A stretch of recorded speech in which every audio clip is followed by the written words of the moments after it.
প্রিয় সহকর্মীবৃন্দ, আমরা সকলেই প্রত্যাশা করছি, বাংলাদেশের মানুষ প্রত্যাশা করছে কি বিগত 16 বছর ধরে মানুষের যে অধিকার আদায়ের জন্য বাংলাদেশের মানুষ সংগ্রাম করে এসেছে। বাংলাদেশের মানুষ, গণতন্ত্রে বিশ্বাসী রাজনৈতিক দলগুলো দেশের মানুষকে ঐক্যবদ্ধ করে বিগত 16 বছর ধরে স্বৈরাচার এই দেশের মানুষের টুটি চেপে ধরেছিল, সেই স্বৈরাচারের বিরুদ্ধে সংগ্রাম করেছে, আন্দোলন করেছে ঐক্যবদ্ধভাবে মানুষ নিজের রাজনৈতিক অধিকার ফিরে পাবার জন্য। স্বৈরাচার বিদায় হয়েছে, বর্তমানে অন্তর্বর্তীকালীন সরকার দেশ পরিচালনা করছে। অন্তর্বর্তীকালীন সরকার কিছু সংস্কারের প্রস্তাবনা দিয়েছে। অন্তর্বর্তীকালীন যে সংস্কারগুলোর প্রস্তাব দিয়েছে, এই প্রস্তাবগুলো প্রায় 90%, 95% প্রস্তাবনা বিএনপি আরো 2.5 বছর আগে দেশের সামনে, দেশের মানুষের সামনে উপস্থাপন করেছে। হ্যাঁ, বাংলাদেশের বিভিন্ন রাজনৈতিক দল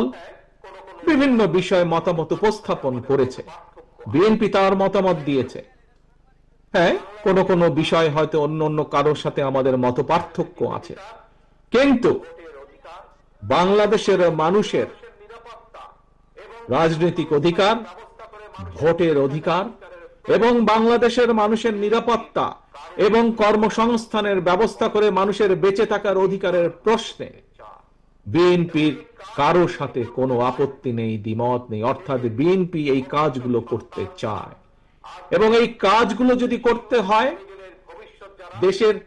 ভবিষ্যৎ সন্তান যারা, আজ যারা শিশু, আগামী দিনের ভবিষ্যৎ যারা, তাদের শিক্ষা ব্যবস্থা গড়ে তোলার জন্য যা করা প্রয়োজন, দেশের নারীদের অধিকার প্রতিষ্ঠিত করার জন্য, নারীদেরকে স্বাবলম্বী করার জন্য যা প্রয়োজন, দেশের কিশোর যুবক, যে কোনো মানুষ যার এই মুহূর্তে কর্মসংস্থান নেই,